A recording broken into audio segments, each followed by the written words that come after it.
What is up? Welcome back to another episode of First to the Floor. Special episode here.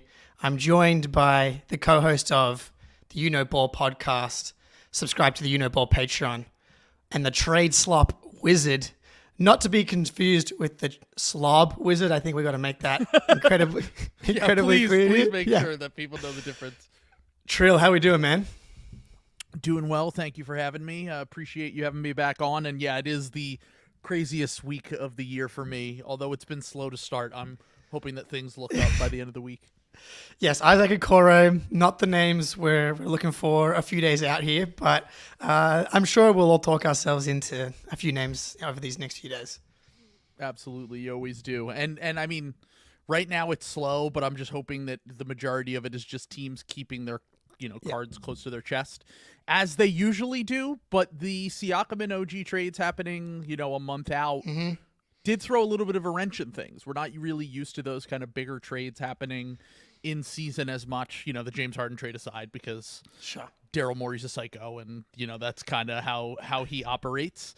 But yeah, no, I think that ultimately it's probably going to end up like every other trade deadline, except for last year, which was a historical one because Kevin Durant got traded in the middle of the season. Yeah, look, Daryl Morey and James Harden are special for a variety of reasons, but yeah, so we can't count on them for all our trades. Everybody's excited. We'll get to questions about Claxton and all these guys, but I feel like we should start with a wellness check on you, Trill, and the Sixers fans in general. We kind of touched on it yesterday after the Grizzlies game, but you guys have just been essentially waterboarded by newsbreakers for the past week or so, which is kind of the nature of a meniscus stuff because you don't know until you know. But specifically, the Sixers have a special way of torturing their own fans when it comes to injury stuff, and when it comes to Embiid, it can only be even worse. Yeah, and we're used to this because they've always hid these injuries from the fans until it's unavoidable. They basically, the Clippers and the Sixers are both kind of experts at hiding whatever the severity of an injury is until they're forced to kind of show it to the public, and usually that comes after the surgery. In this case, the meniscus, like you said, you guys dealt with it with Rob Williams a few years ago. It is one of those things where you don't really know until the surgery's done. The majority of doctors and medical people that have talked about this have basically said it's highly unlikely that Joel will be able to get the surgery that they hope he can get, which is the one that will actually keep him out longer, but will be better for him in the long term. And they'll probably end up doing the surgery that, they did with Rob and they've done with so many other people, which, has varying results. It's kind of a crapshoot in terms of whether it ends guys' careers or makes them not quite the same. And then there are some instances where guys can recover.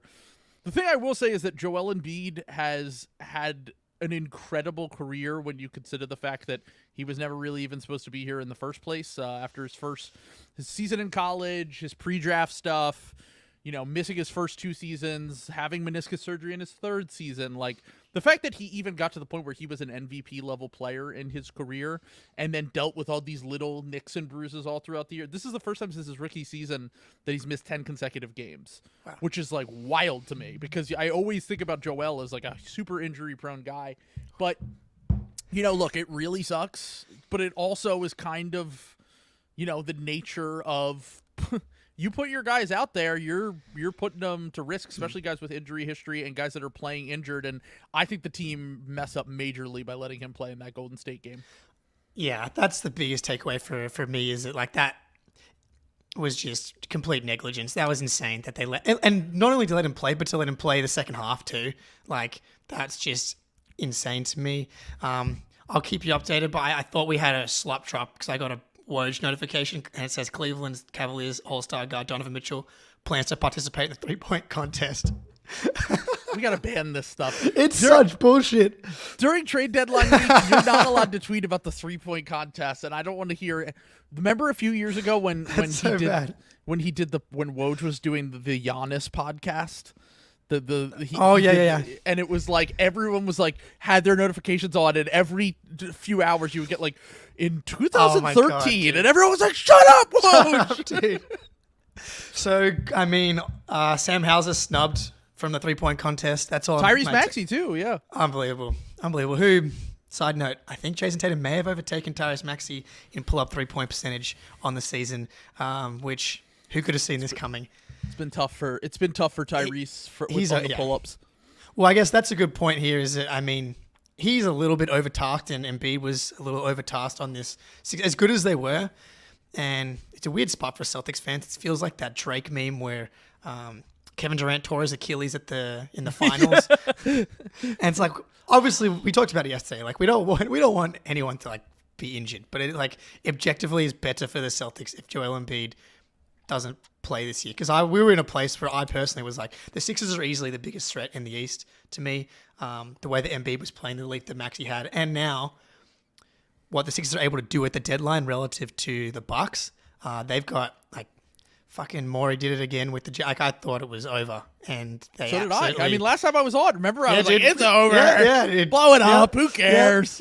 Yeah, you lied to my face and all of the listeners' faces, and the Clippers, man. And I was so furious because it was like the trade didn't look like it worked for the Clippers either at first, but now it's like I can't really be upset that they turned down the Brogdon trade when it's led to them looking like maybe the best team in the West. But Sixers trade deadline, does this change their plans going to the deadline? Everything that I heard leading up to the deadline was they weren't looking at this as for this season only. They were kind of looking at it as, if we're making moves at the deadline, it's going to be the next 2 to 3 years. It's not going to be the next 6 months. And if that is the case, then it shouldn't change your plans at all. Because, like we said, the odds are actually that Joel does come back this season. Now, whether he's the same player he was before, probably not, at least for the rest of this season. So that might factor in a little bit. I know Zach Lowe said that on his podcast today, where he's like, they might scale it back a little bit of like going all the way in, giving up every single thing that they can give up to make themselves championship contenders for this season. But I think that Morey always operates with, he wants to have a little bit of flexibility. He doesn't really getting locked into a roster. He likes to be able to kind of make his way out of moves, which is why as the season went along, some of the bigger targets didn't really make as much sense to me. Like Zach LaVine, for example, before he got this surgery, was someone who had been connected to the Sixers forever. And I'm like, he's just getting off this Tobias Harris contract now that he inherited when he got here. And Tobias has now been on the team for 6 years, 5 of them under the worst contract in the NBA for players that aren't actively hurt. And that now he's just going to sign himself up for another contract of a guy that, if Zach LaVine's a really good player, but like has an injury history, has some flaws. So I think that they're looking at this deadline more so for how can we compete while Joel's still out, but also we need to think bigger picture than just the next few months. My whole thing with Tobias, for example, like who's an expiring salary at $40 million, has always been, I don't want to trade Tobias just to trade Tobias, because I do think that he's a good regular season player. And I think that he's someone, when Joel is out, actually has more value to the team. Like Tobias's stats always go up. His efficiency stays about the same. And he can be the fake little, shot creating wing that you need when you miss your stars for extended periods of time, which he has shown in the past. Now, if he has to do it for a full season, you're probably screwed. But if he has to do it for a month, he can get away with for a month. So I think more so like the fact that this Joel thing actually throws a wrinkle into that as well. Like if the Pistons want to throw a big bag at Tobias Harris this offseason, do the Sixers get out ahead of it and say, let's at least get some salary that extends further into the future, and also some second round picks? Because the cap space plan and all that, I've been saying it's fake the whole time. I've been calling it the cap space plan, as someone tweeted at me on Twitter, because it is basically like it sounds great to be like, well, you'd have Tyrese Maxey, Joel Embiid, and like $60 million in space or whatever. And it's like, yeah, but you have to let every single player on your team go. When have teams ever done that before? Like, especially in this era where guys don't even really hit free agency all that much. Like, the best free agents for this upcoming summer that could realistically trade teams, like change teams in the middle of this free agency period, like LeBron James and Paul George are not leaving their teams. Like I'm not even considering those. Come two. on, Pingalore, dude, he's onto something. I wish that Pingalore saved slop season and was able to cook up a LeBron James, even if it was to the Knicks, it would just be entertaining. But the thing that I've been trying to get at is like, you're not gonna risk losing every single player on your team for the chance to give Drew Holiday $40 million. Like, Drew's probably the best. It's like Drew, DeMar, some of the older guys that, like, their teams aren't super certain about paying them for next season. And then you get down to the B tier guys that it's like Malik Monk, Contavious Caldwell-Pope, like good players, but guys that like they're really not going to move the needle more so than a lot of the guys that the Sixers currently have on their roster. So I always looked at it more like I always explain it like the Lakers last deadline, where the Lakers got a bunch more guys under salary so they could go over the cap and use their MLE. But Daryl Morey's a better GM than Rob Pelinka, so he'll find better talent to extend into next year that fit with the team. And then maybe you could bring back Melton and Batum, and if they keep Tobias and kind of go from there. Yeah, that's the thing. If you renounce Melton and Batum in particular, like some teams are going to snap those guys up immediately, and those guys are excellent. So it's going to be really hard to replace those guys, especially with who is available on the free agent market as these guys kind of come off the board here. So who is kind of at the top of your Sixers free agency list? I know you become DeJounte Murray pilled over the season, which as a Celtics fan, like that wouldn't concern me, but I do think that someone that can take the pressure off the ball handling responsibilities from Maxey, because like as currently constructed, even with a healthy Embiid, I like the Celtics in that series purely just because I think you can throw a lot at Maxey. Like Embiid's going to do his thing, assuming health, but Maxey, I think, even though he actually statistically was pretty good in that Celtics series last season, he has struggled with the Celtics matchup at times. And I think that's obviously it makes sense. Celtics have a lot of size on the perimeter,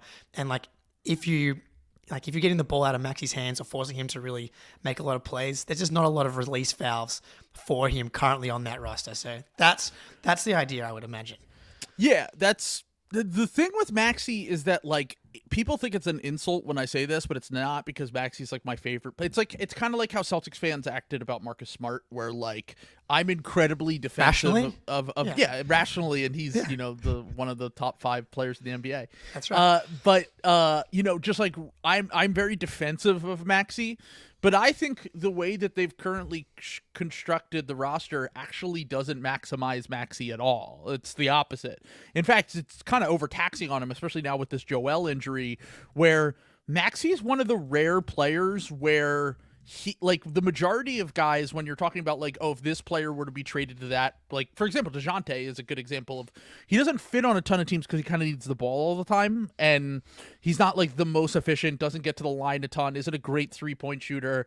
He's kind of in that DeMar DeRozan mold of guy who's mid-range heavy. Tobias is like this too. Maxey's the complete opposite of that, where actually he fits with pretty much anyone. On offense, he's a super scalable player. He can play on the ball, he can play off the ball, and he's actually probably maximized in a situation similar to where he was last year, where James Harden was the main shot creator, and then you had to worry about Maxey off the ball as well. I wish that we had a full year of seeing Nick Nurse with James Harden and Joel Embiid and Maxey, because Nurse has used Maxey in more creative ways than Doc ever did. They're using him more like Steph Curry now, where even when Patrick Beverley is in the game, they'll have Pat Bev run the offense, and then they have Maxey running off pin downs and screens and trying to gas guys out and catching it off movement and shooting and getting downhill and basically getting him to the spots where he needs to be maximized. And that's with Patrick Beverley, and I love Pat Bev, but this version of Pat Bev especially is he's a backup point guard. He's going to come and he's going to give you some solid minutes. He'll play some tough defense, and he's a sneaky kind of all right offensive player, as you guys learned in that one game against the Hospital Sixers. He has those games occasionally. He has those, but that wasn't an out. He's done that 4 or 5 times this year. He's where been good. The Denver game, he just has these games where when the stars are out, he can scale his offense up a bit, but it's not something you want to rely on all the time. So my whole long-winded thing here, the point that I'm trying to get at is DeJounte Murray being the guy instead of Patrick Beverley is the idea there. Where like more of a scoring threat, more of a consistent shot creator for himself and for others. And then you add in the fact that, like you said, it's a release valve for Maxey and Embiid as well. And the one thing that I still think the Sixers are going to struggle against, even when they're healthy, is a team like Boston, or maybe not Milwaukee as much this year, but like the Heat, where if you get into a series with a team like that, they just don't really have anyone who can create consistent offense against a set defense. And that's why the coaching staff has had to get creative to kind of maximize Embiid and Maxey two-man game. And that's why when that isn't working, their offense can look terrible, as it has at times this year. And the release valve being DeJounte Murray was kind of the idea behind that. Right now, the three guys, if you had told me perfect deadline, and I'm sitting here Friday and we're talking about the guys that they ended up with, my three favorite targets for the Sixers are Alex Caruso, DeJounte Murray, and Bogdan Bogdanovic. Like, of the realistic players that are available, not like Mikal Bridges and Cam Johnson and stuff like that, but I obviously would like those guys too. Yeah.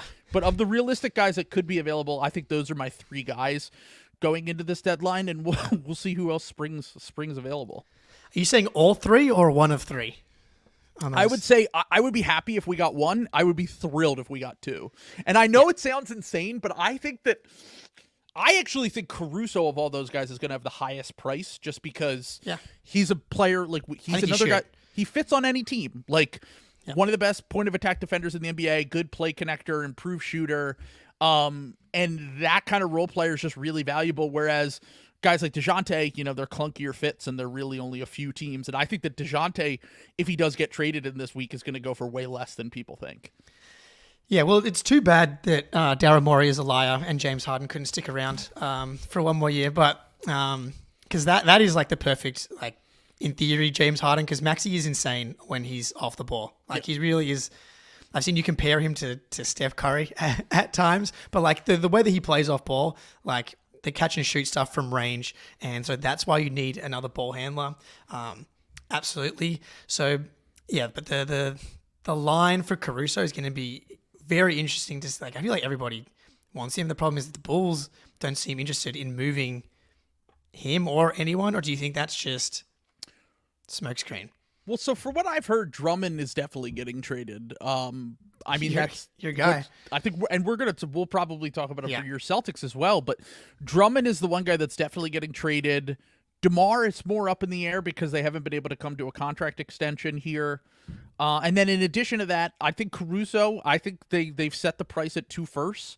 And I think if you had asked me a month ago, I would have said the Sixers should do that, because you have the value of Caruso's contract, which is like $9 million a year this year and next year. But with the Embiid injury, that throws a wrench into things where it's like, all right, well, you're getting that $9 million, and yes, it can help you with the cap space this summer, but also add into addition to that the fact that like the cap space is great, but like you're part of the reason why you're overpaying for a contract like that is because you want it for this season. And this season, if Joel's not fully healthy, whatever, there are just very few teams that can even give up 2 first-round picks. It's like the reality of the most good teams can only give up 1 first, if that. So like if a team like the Sixers or the Celtics or one of these teams wants to throw 2 first-round picks on the table for Caruso, I think they have a better chance of getting him than people think, because the market is just, it's impossible for these good teams to do it.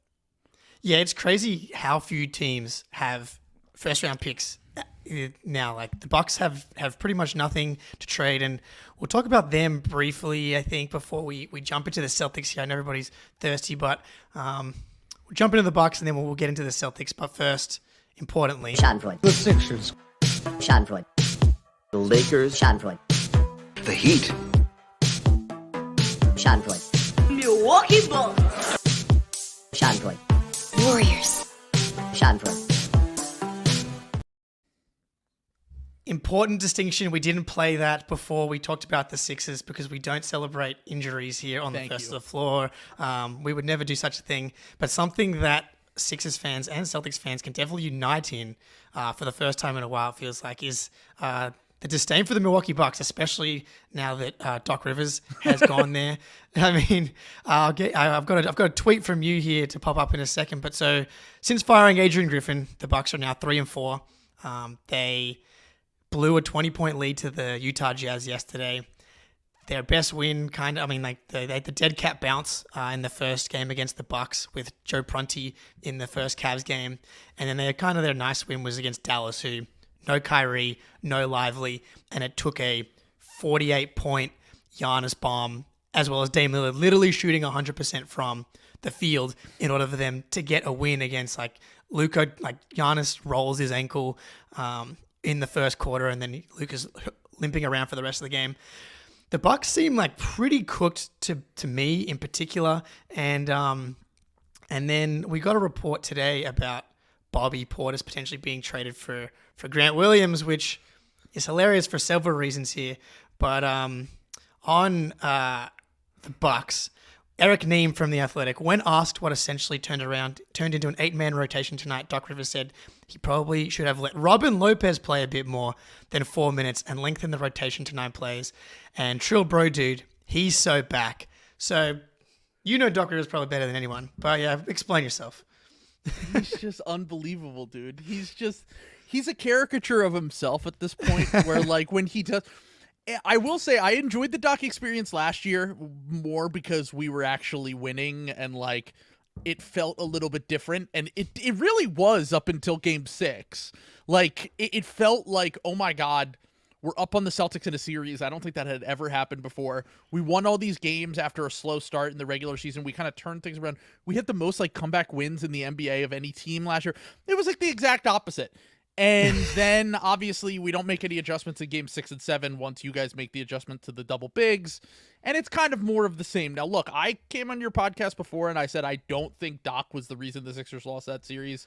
I think it was more so on Joel Embiid and James Harden. I cannot get over the fact that he is now I can't even believe the Bucks did this. It breaks my brain. Yeah, he's the all-star coach. It's so funny, dude. It breaks my brain that he couldn't even last a full season, left the Ringer and ESPN to come back to the NBA to coach this team that is down so bad despite having so much talent. And it's like I said, it breaks my brain. It does feel like they are cooked for sure. I don't think Doc's going to be the one that kind of gets the most out of this roster and has tactical adjustments to maximize whatever talent they have. But I will say, I want to give Doc a break for one thing that a lot of people have been trashing him for. That thing I was laughing at on Twitter is true, where, they were on the second half of a back-to-back, and what he said, they went 8 or 9 deep. And he was like, oh, yeah, I probably should have played Robin Lopez more. Robin Lopez was not going to change the outcome of that game. And also, Robin Lopez is fully done as an NBA player, which is classic Doc. Yep. But I do just want to point out, I know it might sound a little bit hypocritical, but the guys that I always wanted Doc to play, the young guys, were Maxey, Paul Reed, Isaiah Joe, and Charles Bassey, who to an extent have all become good NBA. I never said it with Jaden Springer. I was Jaden Springer is not a guy. I was hoping that he could become that under Nick Nurse, but we have another half a season sample of Jaden Springer just not really being an NBA player.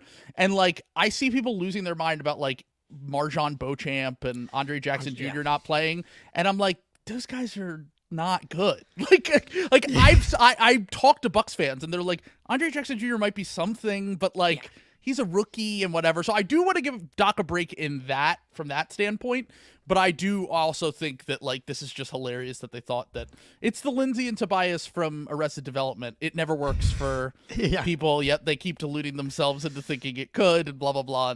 But it might work for us. So we'll see. But I'm not optimistic for them. Yeah, look, as long as Doc's there, we might get to see more. The game was kind of out of hand. It was 9-point game with 2 minutes to go, but out of timeout. They go to a Bobby Portis post up, and he just turns the ball. He just turns the ball over. It's just so good. So love to see that from our guy Doc. Can the Bucks really make moves? So their assets are assets in quotation marks, Bobby Connaughton, Andre Jackson, Beauchamp, and they have the Blazers second round pick. I Yeah. think it is. Yeah. So it's not nothing, but like, but it's not like Bucks fans talking themselves into Marcus Smart and Caruso, for example. Like that's just That's not going to happen. No. The report today is Bobby Portis for Grant Williams, which I think is basically the Spider-Man meme of two guys pointing at each other. I mean, I honestly I think Grant Williams is worse. I've been very vocal that Grant Williams was just bad last year and was dining off however many games he played in the first 2 rounds of that playoff run with the Nets and the Bucks. I absolutely saw this coming. So that's the move that's reported so far. But like, what can like the package of like Andre Jackson, Bobby, and that Blazers second round pick get them? Is it like Royce O'Neal? DFS feels like even a stretch for them, and even if they are able to pull that off, is that really moving the needle? I don't know. They're in a tough spot. Like, I mean, I agree. I mean, Celtics fans told me all last year how overrated Grant was and how losing him really doesn't mean anything. I was Not like, your all right, co-host. I'll believe it. Yeah, well, except for Sam for some reason was holding on to the playoff run that he had a few years ago. But I was just like, all right, I'll believe it when I see it when he plays with a hyper creator like Luka Doncic. Because you don't want Grant doing a lot on offense. This has always been the thing. It's like, oh, you just want Grant. And while that is true, there's a lot of value in a guy who can put the ball on the floor and create their own offense. And, Bobby Portis is obviously a very flawed player as well. But he at least can do that. And yeah, when you get into the playoffs, it's probably better to have the guy that's a little bit more dynamic with the ball, that can also spot up shoot and can also do the things that Grant does. And defensively, I guess Grant's better, but like Grant's kind of an overrated defender himself. Well, it's ironic because like Grant is the versatile label that he got is just so wrong. He's very, very specific, and ironically, his best case scenario is his matchup with Giannis. Like that's his biggest, and if they trade for him, like. That goes out the window. Obviously. Yeah. So I guess it's good from if the Bucks were to meet the Mavs in the finals. I guess then they can't go up against Grant Williams in the finals. But I think I don't think they have to worry about the Mavs in the finals. Exactly. I don't think they need to worry about that too much. But yeah, Grant, he's an 8-game player. Second round is kind of as far as he can go. That's a good one. Yeah. But please tell Sam he's not a 16-game player because he couldn't play in the Heat series or the Warriors series. So 8-game player. But go on. Apologies. But no, but the thing is that I think that they think if they acquire Grant Williams, well, first off, multiple layers of Doc Rivers trade theory here. Okay. Grant had some games in the Sixers series where he hit like a ton of threes. Yep. Already played well against Doc, won. And 2 years ago, hit threes against the Bucks in the playoffs. So their front office is probably like, this guy's incredible. he had like 9 threes in a game 7. And I say, like, how many games has Doc really watched like that aren't his own film? So like they're probably on the 10 games that he has seen, the games that Grant's played against him, and a game 7 against the Bucks. He's at least seen those ones. Exactly, and that's kind of all you really need. But this idea that they're trying to solve their issue, they're obviously trying to solve is their point of attack defense. Grant is not solving your point of attack defense by any means. And then what players are out there? You can't get Alex Caruso. You probably can't even get up into like the Bruce Brown level of player. It's going to be really tough. The guys that we discussed on our podcast, there's one of 2 routes they can go, I think. And I probably would prefer this route as opposed to trading for Grant. I would probably go the route of either try to do some sort of like reclamation trade where like you get like Cody Martin from the Hornets, who's like actually a good perimeter defender. And as you know, I know his knee is a little bit messed up, but you get a Martin twin in the playoffs. You never know what can happen in a series. Like he's at least somewhat skilled on offense that like I don't think he's going to get completely played off the floor even if he struggled this year with the Hornets. The context would be much better with the Bucks. And then you're looking at like, okay, we have a versatile defensive wing that might be able to stay on the court offensively. Another guy that we threw out on the podcast was Dennis Smith Jr. from the Nets, that would be more of like a 15-20 minute a game guy, I think, because his offense is real bad and it's hard to play Giannis with total non-shooters. So that could be an issue. And then the other route is, do we do the full-on, let's take on a quote-unquote bad contract and just trade Bobby Portis and Pat Connaughton and take on the Andrew Wiggins deal? Because that's where, honestly, though, like, the one thing I will say is, like, Wiggins has been good in the playoffs before. He's played, and I don't think that is something that you can rely on, but I do think that if you're going to take the upside swing and say, this next year and a half is our window, which they clearly have with the Doc signing, they clearly have with the Dame trade, the way that they structured Middleton and Lopez's contracts, it's the next year and a half. Like, this is it for probably the Giannis era, unless they can somehow wriggle their way out of this jam again a year and a half from now. And taking a flyer on someone like Wiggins, who at least you don't have to like stretch your imagination to think about it because he's already done it before. Or you take an upside swing on one of these guys that might be a little bit more offensively limited, that you know defensively will be able to stay on the floor. And best case scenario, they can be like your fifth starter, and you don't have to start Malik Beasley, because Damian Lillard and Malik Beasley perimeter defense in the playoffs. I mean, the Celtics will score 150 points a game if they play in a series. So like, it's just not realistic at all. Yeah, it's just not tenable, man. Like watching the Blazers game the other day. Like even Jeremy Grant is just like, it doesn't matter who it is, Beasley or Dame. He's not even getting like really good looks. He just can't see them, and he's shooting right over the top.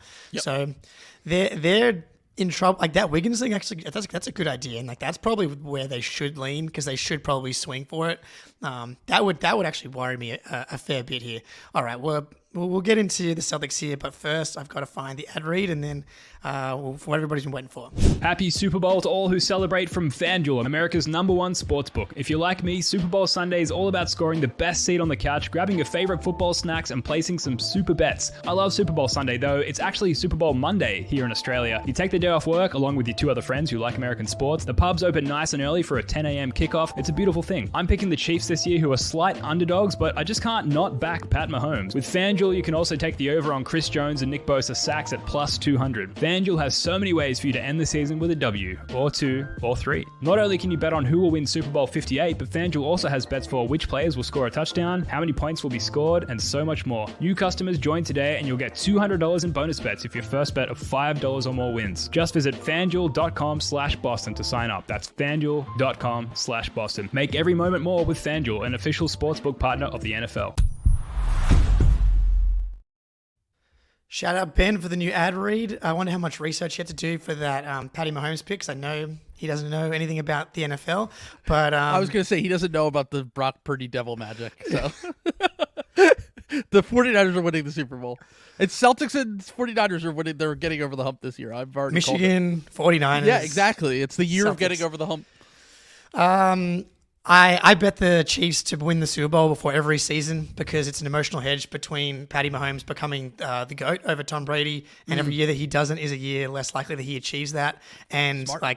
and also they just make the title game like the Patriots every year, so you can hedge your way out of it. I personally would just take the Chiefs plus the points or the money line. I think the Niners are bad. I'm very aware that Patrick Mahomes wins in the Super Bowl. Yeah, same. Very sadly. Yeah. Sadly, Yeah. I will never recover Tough. from last year. Oh man, that Eagles team.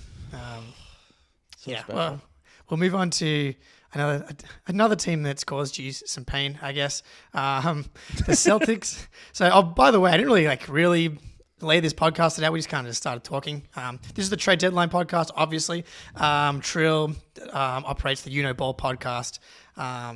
Does a lot of streams on playback. You'll be streaming today, I believe, after this at 9:30 a.m. my time, which is 5:30 p.m. Eastern time. Slop season. They do an awesome job. Sam Sheehan, original weird Celtics Twitter shaman. You guys kind of operate in a weird, delicate, fragile space where Sixers fans and Celtics fans operate in the same place, where sometimes the balance is upset. Where you had Chiodo, one of your regulars on the other day, who started disparaging he cursed Russell. us. Yeah, well, First off, disparaging Bill Russell, but the whole thing started because it was Tatum versus Embiid, and then it became everyone in the comments yelling at Chiodo. Yeah. And I'm like, this is the second straight year we've been cursed because we did a podcast after Game 5 of last year in the series, and we are like, oh my God, they're actually going to get to the Eastern Conference Finals, and then we did this, and Joel gets hurt in a week. So apparently we have to learn our lesson and not shit talk the Celtics. Bill Russell, how dare you? All right, the Celtics aren't a perfect team, as evidenced by the Lakers' loss to Austin Reeves, which still haunts me a week later. But I do expect the Celtics to be quite aggressive. One, the CBA restrictions kicking in next year is going to really limit what the Celtics are going to be able to do, like massively.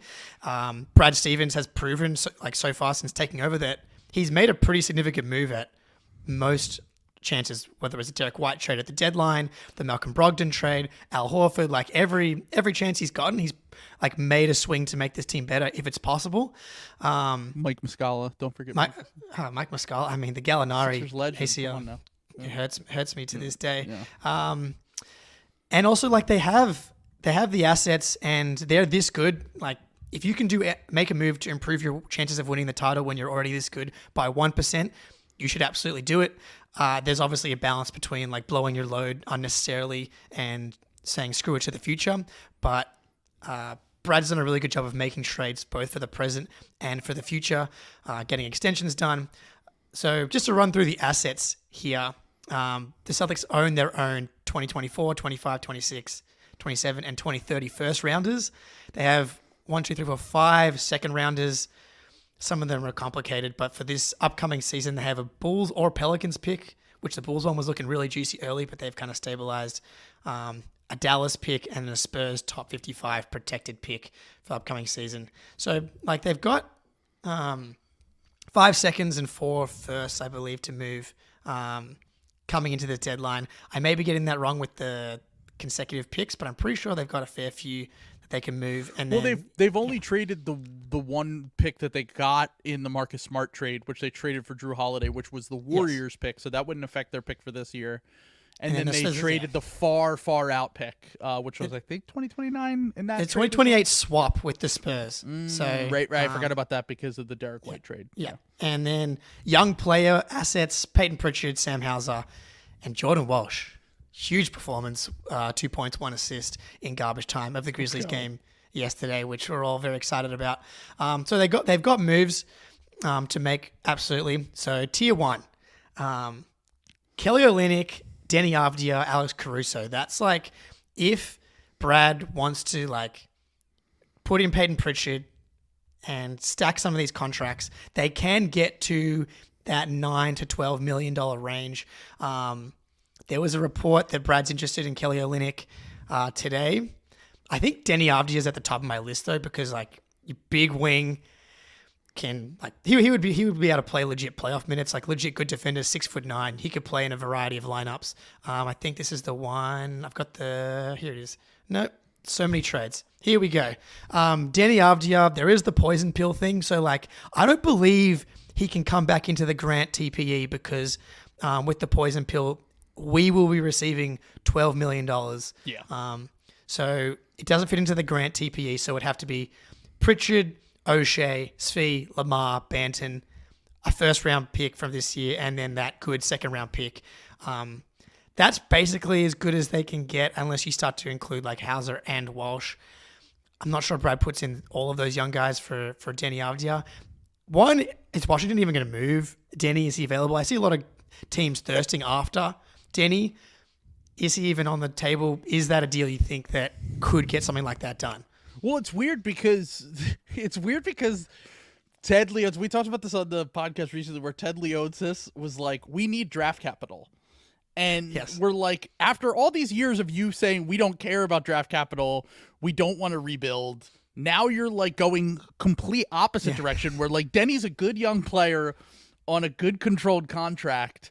And the majority of their team, except for like Tyus Jones and DeLon Wright, are really guys that like longer term are kind of locked up. I think that if Denny gets moved, they would probably want someone that they could take. My guess is that it would be like someone they could take a flyer on plus a first round pick, just because Denny's contract is really, really good. Like, I think he has to be in a different context than the Wizards in order to be maximized. Like, I would love him. He would be really good on the Celtics.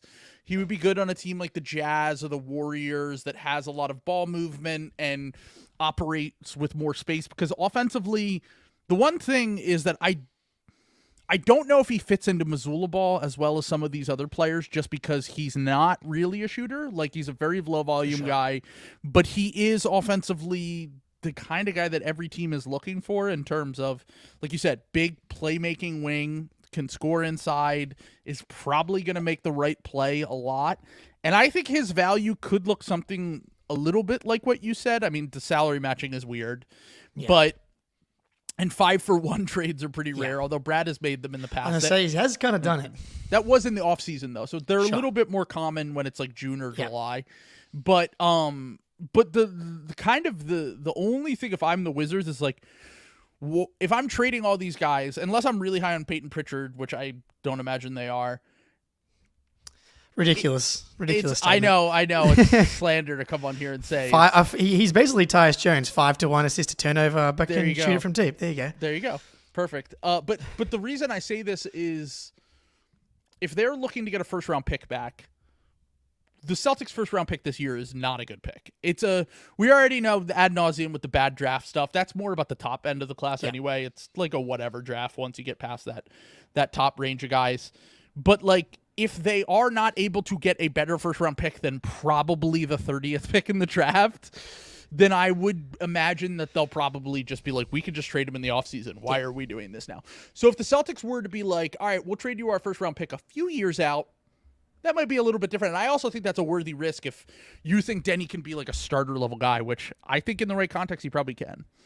Yeah, I think, look, you put in whatever first round pick. I think that's a good call if you want to include, if you want to include the 2027, and that's like something that gets this deal done. Because if you're able to get Denny on this contract, that would be huge, because he could be legit part of the rotation. I think as good as Hauser has been, I do think that Denny probably holds up a little bit better deeper into the playoffs, potentially. And Pritchard is someone that I do feel is expendable.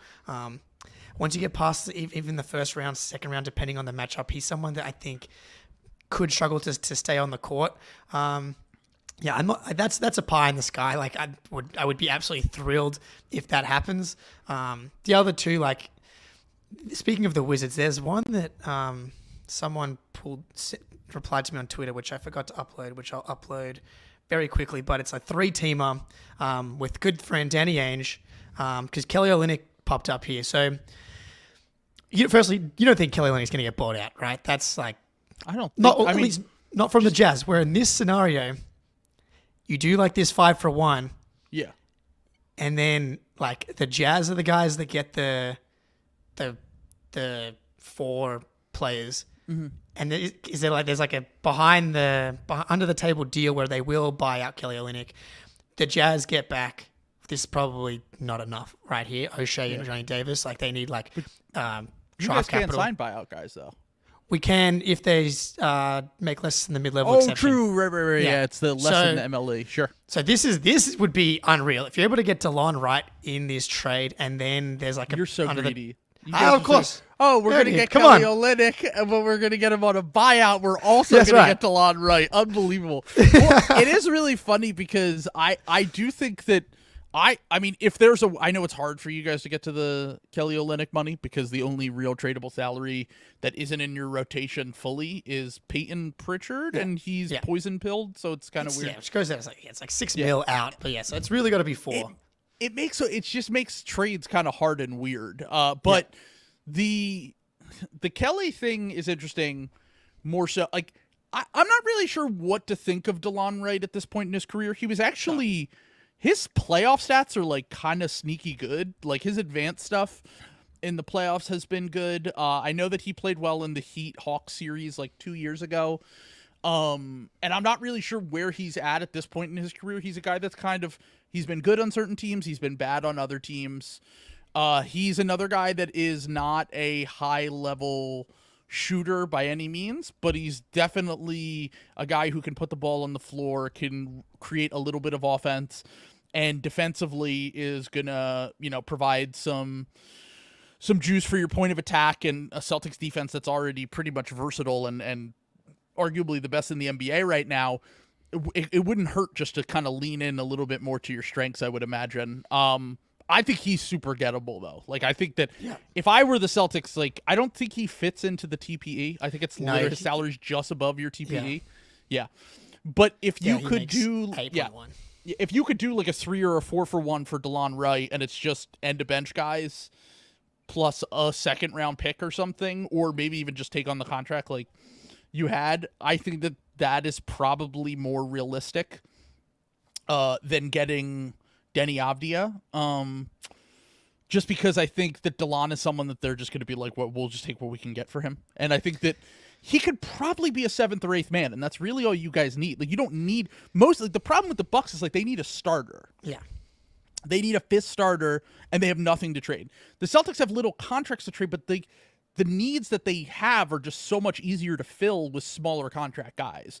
So I think that that's probably more realistic. The Olynyk part would just be a stretch to me because I think he is going to have a real market at this deadline. I think that there's going to be a team that either puts like 3 seconds on the table for him or maybe like a fake Mickey first where it's like top 20 protected, but we call it like a press release first where Danny can put it. Oh, we got a first round pick for Kelly. Like kind of classic. if they do trade him at all, which I would imagine they.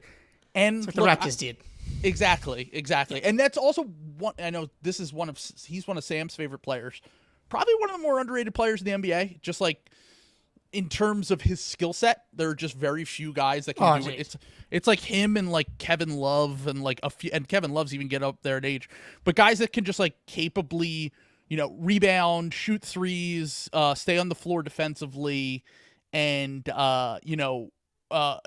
Kelly's a good passer. Like I think that he would work wonders for you guys if you were able to get him. Well, yeah, before we traded for Porzingis, because I didn't think of Porzingis, I was like, we should trade for Kelly Olynyk. He's a perfect fit. So like he's kind of budget Porzingis, but he's awesome. He's been underrated his whole career. If they're able to pull off Kelly or Denny, Caruso, money-wise is slightly easier.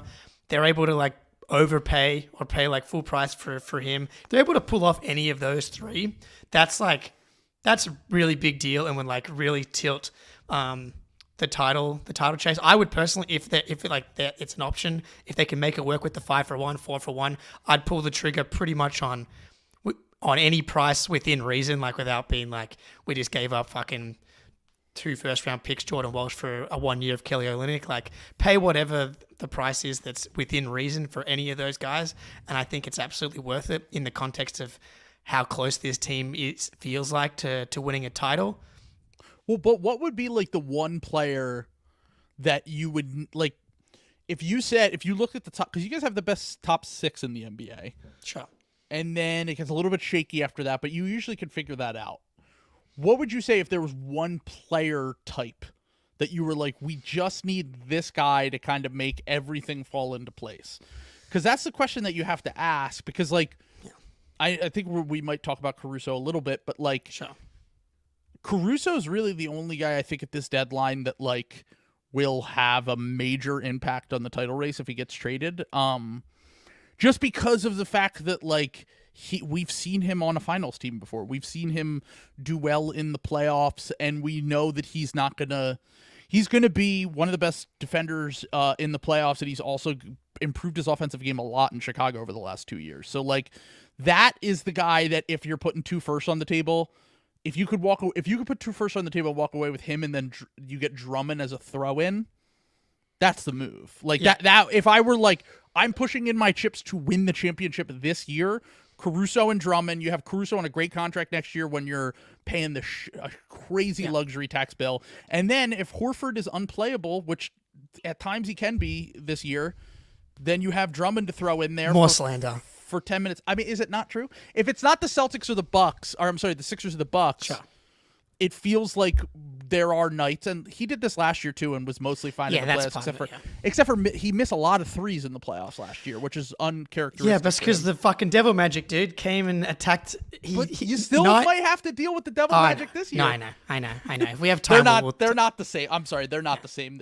I know it seems insane to say that about the Heat when we're they're just, I don't know. I watch them and I'm not impressed at all. Just quick aside on them and like them getting better, whatever, because that's I think they're gonna be fine. They're gonna stabilize. They lost to the Clippers yesterday. Everybody's losing to the Clippers, but I don't care who they sign unless those players play as well as the Heat did in the conference finals. It actually doesn't matter who plays.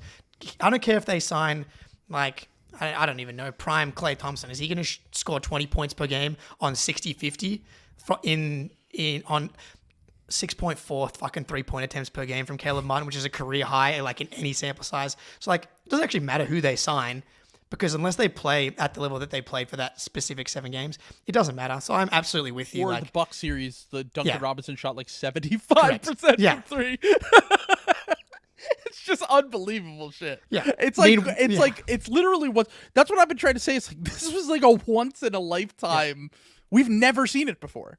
Black Swan event. It's crazy. Bill Simmons. Yeah. But yeah, so the Caruso fit, absolutely. Like if they're able to pull that off, and then there's like I personally don't trust Drew a lot, especially lately. Yeah. I would trust Caruso in the closing 5 more than Drew. And then there's like the option like you can sign Drew and then trade him. And you can keep Caruso and you kind of like spin everything forward. So yeah, Caruso is probably like right at the top of the list as who helps you win. And Caruso is basically next year is basically what Drew does for you now, but he makes $9 million. Like, I mean, absolutely. Drew is, I mean, it's obviously better to have Drew because when you have Porzingis injuries throughout the year and you have guys out of the lineup, Drew can scale up better than any 5th best player on any given team. But when you're at your fullest form, there really isn't that much of a difference between Alex Caruso and Drew Holiday at this point. No, absolutely not. Drew, I think Drew's tired. They got to drop his minutes down. There's no reason why he's second on the team in minutes per game. He should be closer to the Al Horford plan as opposed to the Jason Tatum plan. Tier 2 guys. So we all agree if we can get those 3 guys, the Celtics are we're gonna throw a fucking party. But tier 2 guys, you talked about Drummond. I really like Saric as kind of like. If Porzingis is Porzingis, Kelly-O's budget Porzingis. Sarge is kind of budget Kelly Olynyk. In my opinion, Sixers legend. He makes $2 million, expiring deal. Someone on the playback stream that hopped on the stage yesterday was saying that the Warriors don't want to trade him, which I get because he's like helpful for their team. But like they're the 12 seed. Yeah. Like if they're able to get real value back for Saric, that feels like a no-brainer from them and would be mismanagement to not take that because they're not going to probably re-sign him. Likelihood of him getting moved? I feel like there are more untouchables in the NBA than there ever have been. It's unbelievable. Yeah. I saw people talk about the Pistons untouchables yesterday. I was like, the Pistons are the worst team in the history of the NBA. There isn't a single player on that team that should truly be untouchable. Now, does it make sense to trade certain guys right now? No, but it doesn't mean that there are truly like 10 untouchables in the NBA. Like it's a ridiculous statement to say that. And like maybe they don't want to trade Dario just because he actually gives them good minutes and he's on a veteran's minimum and they're in tax hell and blah blah blah. But like you said, the right deal comes along.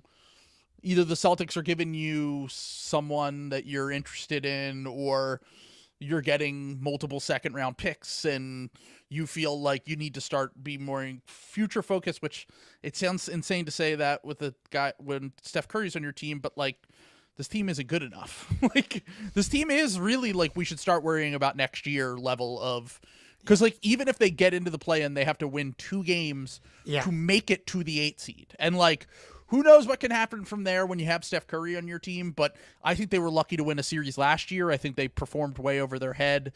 I think that they're light years away from where they were 2 years ago. And I think that they should be more worried about how they build the team next year to help Steph get back to, the point where like not only are we getting into the playoffs, we're giving you a good team around you in the playoffs.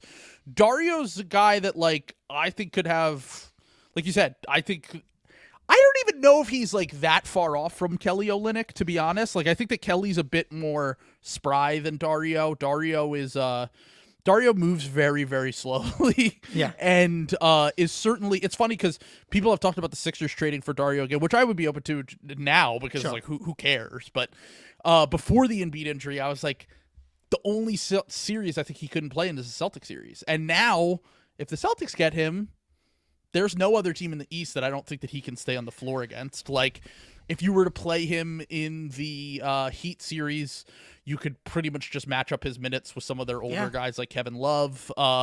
The Bucks, they might be able to like mess with him defensively a little bit, but they're going to be giving it right back on the other end. And Dario is having, a bounce back season, and the Celtics and Warriors operate differently, but they both kind of prioritize the same things in their offensive philosophy. They love spacing from pretty much every spot on the court. They love to move the ball around, and they like guys that are going to make the right play for the team and not kind of be, more like selfish looking for their own stuff like Grant Williams and Malcolm Brogdon were last year. And that is Dario and the guys that we've mentioned. A lot of these dudes are going to fit pretty much everyone we've talked about, I think, is going to fit nicely into there, and Dario would be kind of included in that as well. Yeah, he shouldn't. Also, let me know if you need to hop off. I know you're streaming. Make sure you have time to get. Good. I got 30 minutes. Eat some food before you talk about slot for another 2 hours. Yeah, I mean, like, what do you need food for as sustenance? I just got Red Bull and Gatorade. Let's go. Hell yeah. Yeah, everybody hop on that stream right after here. Yeah, also everybody in the chat, thank you. There's 60 of you here at the moment. That's awesome.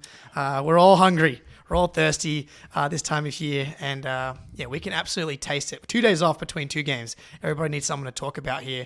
Another guy, so if you ask me, like, what do they really need? What player archetype, like, a lot of people want insurance for Porzingis and Horford, but like that doesn't really exist. But that's exactly where you talk about Olynyk and Saric. But like, if those guys go down, that's my thing is, like, if Porzingis is healthy, I think the Celtics have a chance of like kind of rolling through. And if he doesn't, they could like still make the finals without Porzingis. But we're going to go through the same shit that we've gone through the last 2 years, where every series is going to go one game too long. We're going to go to game 7 against everybody, and we might just lose in game 7 because of an ankle or whatever. But you're not really finding legit insurance for those guys, most likely. So a big wing, dribble, push, pass, shoot guy, Missoula Ball, Warriors type player. Fontecchio is like kind of high on my list. But the Jazz are just weird to me because I don't know if they're selling. It's like, I know their pick is top 10 protected, but the draft, as you said, towards the top, no one cares about. They've got 1 million picks anyway. Like, they're kind of good. I don't know. They're the 10th seed right now. Danny could really go a variety of ways. You kind of think he might bend you over and try and extract way too much value. But then he does that Russell Westbrook trade last year, which is like, low-key just didn't really get that much value. It wasn't a fleece. I felt like it was a fine trade for both sides. Yeah. Yeah. So Fontecchio, a year later, the Jazz kind of got a first-round pick for a few guys that really like. Well, there's one of them is left on the Lakers, right? No, two are left. Because Jared Vanderbilt's out for the year, but D'Lo, bummer. Yeah, he played 15 assists against the Celtics the other night. Very good. But yeah, Fontecchio fits the bill perfectly. Najee Marshall, but again, like it's like, those are guys that obviously we would like, but why are the Pelicans moving him for a second-round pick? Like, he plays for them. He has value. Does insurance. He play for them? They have so many guys. They have so many guys. It's just like, it feels like, remember the Clippers a few years ago when they just had like Amir Coffey plays minutes for them now? And I'm like, you just held this guy hostage when the rest of the league is starved for wings. And you're like, we're just going to hold Amir Coffey. And that's what I feel like with Najee Marshall, where I'm like, they have Dyson Daniels and Herb Jones and all the Trey Murphy and all these wings, and like Najee is like a 20-minute a game guy. And well, I just looked. Yeah, he's played 40 games and he's averaging 18 and a half minutes. So like, he's played a fair chunk for them, but he's like a 7th, 8th man. Like, I don't know. I think that if I were the Celtics, Najee Marshall would be. If I'm looking for like a playable wing, I think that I would be lying to you if I told you I knew much about Fontecchio. I knew he was like the worst player in the NBA for the first year he was here, and he's been much better this season. So I being an Australian, like, I follow FIBA a fair bit, and like he's been really solid internationally, and like he just fits what I like. Dribble, pass, shoot. Like, has the IQ, the shooting's come back. Defensively, not perfect, but he's tall and like he makes $3 million, right? He's not going to be perfect, but like I really like him. Like, he is that dribble, pass, shoot guy. I wonder if you guys are like dead set on getting a Caruso type, if maybe you would just pivot to Chris Dunn, who's shooting like a career high from 3 this year. He got cooked by Maxey the other night, but Maxey was was on another level. Oh, sure, the 50. Yeah, I mean that was the greatest game shot creation game I've ever seen from him. It was unreal. Like, I mean, he hit 5 threes in like the first 5 minutes of the game. So sometimes guys just go off, and like he honestly played well for the rest of the game. Like he kept Maxey in check after that insane first quarter, where he scored like 20 points. But the Chris Dunn thing would be. I just think like. If you're really looking for that archetype of guy, like we want someone who like maybe if Drew is like either run down or like needs like whatever, you want to keep the defense together while Drew goes to the bench. He would be another guy that would actually be nice for the Bucks too, like just like in that Dennis Smith Jr. kind of role that we talked about earlier. But if I'm looking for an athletic wing that would be like an upgrade over like an O'Shea Brissett or whoever you have coming off the bench for you now, I think Najee Marshall is like a solid rotation wing. And I think that if he didn't play for the Pelicans, like if you threw him on a wing-starved team, which...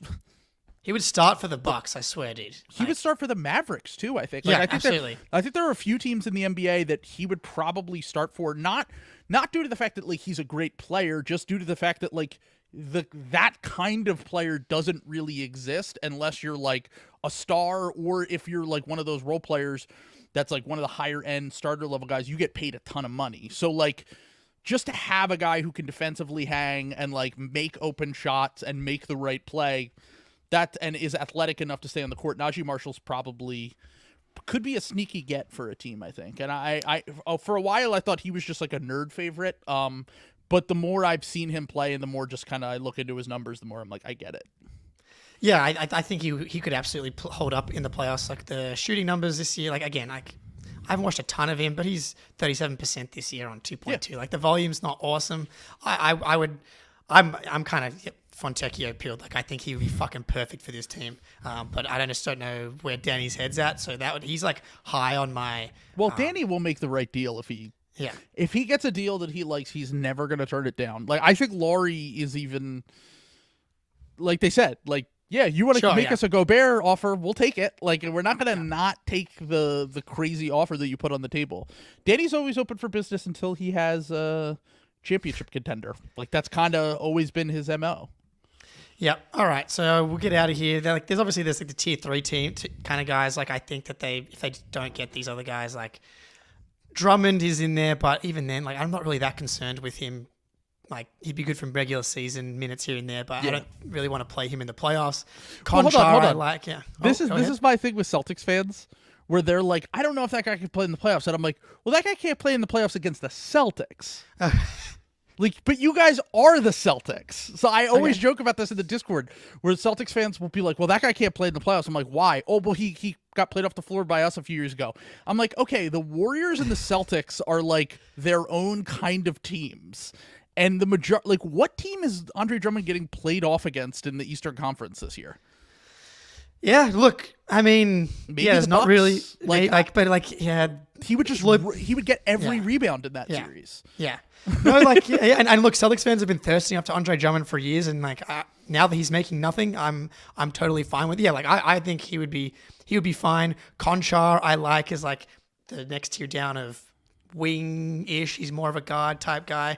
I think he's good, really good rebounder for his size, shoots it like okay. I'm not a Sadiq Bey guy. I know Celtics fans love him because he cooked us in his like first 2 games. Well, he's wing Karis LeVert, right? Fucking Karis LeVert, dude, every time. Yeah, like he's bad. He's bad to me when I watch him play. I'm not a fan of his game either. He's one of the few Villanova guys that I was just like, nah, that's not. Yeah, not my cup of tea. He's fine, but like I'm not really. I'd rather just hold on to the powder. Really, Jayshawn Tate is just kind of shorter version of O'Shea Brissett. Lonnie Walker is a guy I kind of like. I would like him for you guys a lot. Yeah. So, and Lonnie, he killed it in the second round last year and was playable in the conference finals. So like, yeah, he's good. I would like him as well. So Reading, Pennsylvania legend. There's guys out there, and the Celtics have the powder to do I think a bit more than people think, and I think that Brad will be aggressive. All right, Celtics, I think that's it.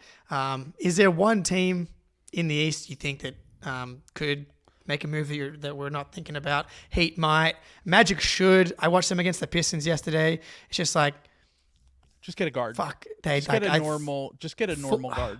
Fultz, I think, is maybe fine, but like on that team, he can't be fine. Like they just don't have any think spacing. Fultz is fine anymore. I think that Fultz is. It's coming back from injury. Yeah, he's going to get a veteran's minimum next year. Like I don't think that there's a team that pays him a lot of money. I just think he's kind of at the point of his career where it's like he's had 5 or 6 years to kind of like figure it out, and he, it might not be his fault. Like he might just get hurt a lot, and like the shot hasn't come along, and that's just harder to fix in the modern NBA. But yeah, I saw highlights of Lonzo and Fultz going head to head, Washington, and like 2 guys. I mean, at least Fultz turned into Maxey for you guys, right? So yeah, we somehow turned that. Yeah. That's an all-time Insane save moment. But no, it's really sad what's happened to both those dudes in their career, because they would have been, if they had ever been the players that they were in college, they would have been incredible. But yeah, all right. Well, look, let's wrap it up. Let's get you some more Red Bull and whatever between now and the next slop stream. But like, yeah, I'll be lurking in the playback chat, and I'm always lurking in the Ball Discord, restraining myself. There's a guy in there whose name is Wash Tatum or whatever. Yeah, that's SH. I currently have to verify my phone number every time if I want to type anything, and like I almost always go to type, and then I realize I have to verify, and then I'm like, it's a good barrier for me. Yeah, because once good. I'm like, I don't need to. I'm just happy lurking around in there. Yeah. By the way, Wash Tatum, you should explain, is a Celtics fan. No, who loves Jason Tatum. I know. But he started doing that as a way to reverse jinx it, and he always is in there trolling us. So there's a constant Jason Tatum every once in a while. That's what I'm saying. The delicate balance of the Uniball ecosystem is like the friendship between Sixers and Celtics fans mostly exists because Sam Sheehan as the Celtics fan thinks the Celtics are bad, and so like that's mostly why it works. He doesn't think they're bad. He thinks they're evil. But yes. Yeah, which who's to say? But yeah, so anything else to plug? I know you've got the Patreon for Uniball. The playback streams are always going. Thursday. Slotfest this Thursday. We'll be streaming all day on Thursday, starting at like 11 a.m. and then we'll go until like 4 o'clock. Through last year, we went 9 a.m. to 4 o'clock, but then afterwards, it felt like I had drove in like a 12-hour car ride. My brain was like fried. And Kevin Durant also got traded last year, so it was a little bit more like, oh shit. But yeah, check that out. If you're in the streams this week, you specifically, Jake, and you want to come up and talk, just request the stage and I'll pull you up because we're going to be riffing on there Monday, Tuesday, and Wednesday at 5:30 p.m. So awesome. Well, yeah. So that stream's gonna be awesome.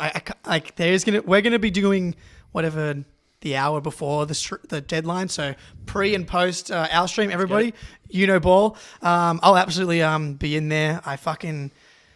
I tore my shin open yesterday doing box jumps. There's a context update for the people in the chat that are tracking my Jake trying to touch the rim challenge, because in the playback stream, I said I could touch the rim despite being 5'7". My dad in the stream called me out saying, for the record, Jake has never touched the rim, which is a fucking lie. My dad's 5'9" and he can touch the rim, or could years ago, but yeah. My dad's 6'4" and probably couldn't touch the rim. So firstly, for him to not give me that height and to call me out in the playback stream. So I've been doing plyometrics for the past month as to get I went to try and touch it. I'm like an inch off. So everybody I know is really intrigued. I was doing them yesterday and didn't put a fucking thing that I usually put down on this wall. Slipped. 10 stitches in my shin. So I'll be sitting down.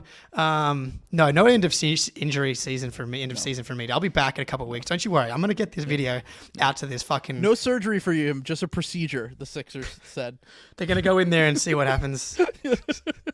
Anyway, Trill, I really appreciate you guys coming on. Like you're the fucking king of the deadline and all things slop and great Sixers podcast. It's not just a Sixers podcast, but yeah, as I said, great ecosystem out there.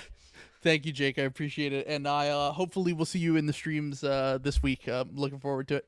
I'll be in there. All right, everybody, like, subscribe. You know the drill. Talk soon. I love